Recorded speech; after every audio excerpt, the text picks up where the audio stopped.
నిబంధనలు ఉండకుండా ప్రభుత్వ నిబంధనలు. సూర్యాపేట జిల్లా బేతవోలు గ్రామంలో విషాదం చోటు చేసుకుంది. ఆర్ఎంపీ డాక్టర్ చేసిన వైద్యం వికటించి విద్యార్థిని మృతి చెందింది. నడిగూడెం కస్తూర్బా స్కూల్లో సుహానా 8వ తరగతి చదువుతుంది.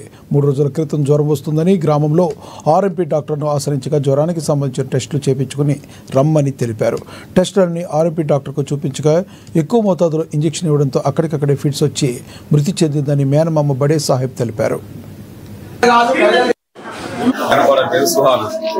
తనకి 3 days నుంచి ఫీవర్స్ ఉంటే నడిగూడెం నుంచి వెళ్ళి తీసుకొచ్చాడు. అక్కడ లోకల్లోనే చూపించుకుంటున్నా హాస్పిటల్ ఆర్ఎంపీ డాక్టర్ దగ్గర. ఫస్ట్ శ్రీనివాస్ రెడ్డి డాక్టర్ కాడ చూపించాను.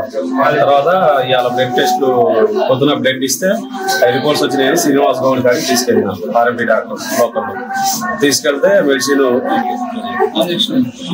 ఇంజెక్షన్ చేసిన తర్వాత రియాక్షన్ అయ్యి పాప చనిపోయింది. వైద్య విజ్ఞానించడం వల్ల చనిపోయింది. సుహానా తనకి 3 days. మెదక్ జిల్లా నర్సాపూర్ ఫైర్ స్టేషన్